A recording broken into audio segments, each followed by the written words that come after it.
வணக்கம். இந்த காணொலியை பார்த்து கொண்டிருக்கும் அனைவருக்கும் என்னுடைய இனிய வணக்கங்கள். இப்போ நம்ம எங்கே போயிட்டுருக்கோம் அப்படின்னு பார்த்திங்கன்னா, பாலமதி மலைக்கு போயிட்டுருக்கோம்.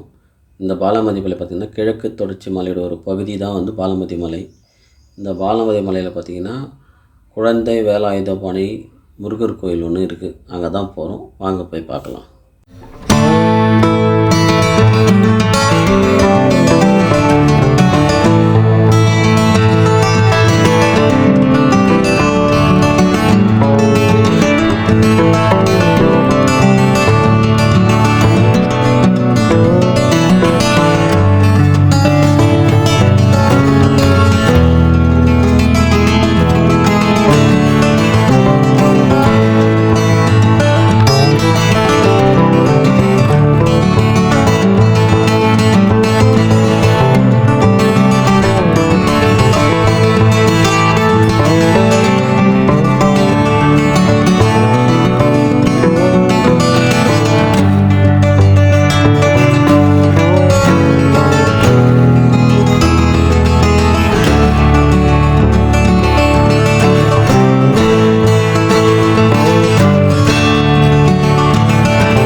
வாங்க, இப்போ பாலமதி மலைக்கு மேலே நம்ம வந்துட்டோம்.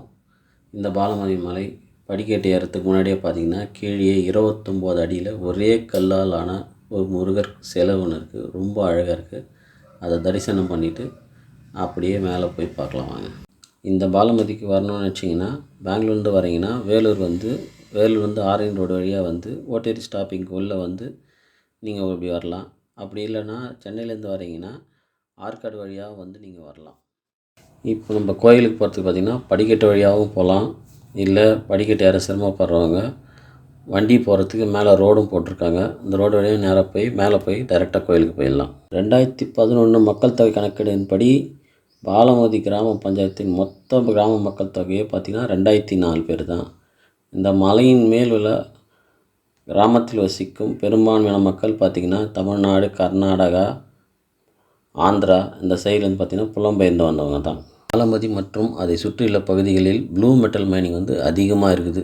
ப்ளூ மெட்டல் மைனிங்னால் என்னென்னா, பாசல்ட் பாறை அப்படின்னு சொல்லுவாங்க. அந்த பாசல்ட் பாறை பார்த்திங்கன்னா இந்த மலையை சுற்றி நிறைய இருக்குது. அந்த பாசல்ட் பாறையை வந்து உடைச்சி எடுத்து அதை வந்து மிஷினில் வச்சு சின்ன சின்னதாக கட் பண்ணி அதை வந்து பார்த்திங்கன்னா கன்ஸ்ட்ரக்ஷன் ஒர்க்கு, ரோடு போடுறதுக்கு, நடைபாதைக்கு இதுக்கெல்லாம் வந்து யூஸ் பண்ணுவாங்க. இது வேறு ஒன்றும் இல்லைங்க, நம்ம ஊரில் ஜல்லிக்கல்லுன்னு சொல்லுவோம் பார்த்திங்களா, அதை தான் வந்து இது ப்ளூ மெட்டல் மைனிங் அப்படின்னு சொல்லுவாங்க. பாலமதியில் பார்த்திங்கன்னா நிறைய பறவைகள் இருக்கிறதா சொல்கிறாங்க. என்னென்ன பறவைகள் பார்த்திங்கன்னா, red vented bulbul, green bee eater, myna, white throated kingfisher, Indian roller bird, black drongo இந்த பறவைகள்லாம் இங்கே இருக்கிறதா சொல்கிறாங்க. என் கண்ணுக்கு மைனாக்கள் மட்டும்தான் தென்பட்டுச்சு. நீங்கள் இதில் இருக்க பறவைகள் ஏதாவது பார்த்தீங்க அப்படின்னா கமெண்டில் சொல்லுங்கள். இந்த பாலமதி கீழே பார்த்தீங்கன்னா ஒரு ஓட்டேரி ஏரி இருக்குது. இந்த ஓட்டேரி ஏரி பார்த்திங்கன்னா வந்து இயற்கையாக உருவானதில்லை, மனிதனால் செயற்கையாக உருவாக்கப்பட்ட ஏரி. இந்த ஏரியிலிருந்து தான் இந்த வேலூருக்கு இருக்கிற மக்கள் எல்லாருக்குமே வந்து குடி தண்ணீர் வந்து வழங்கப்பட்டது.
இந்த வீடியோ உங்களுக்கு எல்லாருக்கும் பிடிச்சிருக்குன்னு நினைக்கிறேன். பிடிச்சிருந்தா சப்ஸ்கிரைப் பண்ணுங்கள், லைக் பண்ணுங்கள், உங்கள் ஃப்ரெண்ட்ஸுங்களுக்கு ஷேர் பண்ணுங்கள். மீண்டும் ஒரு காணொளியில் சந்திப்போம். நன்றி, வணக்கம்.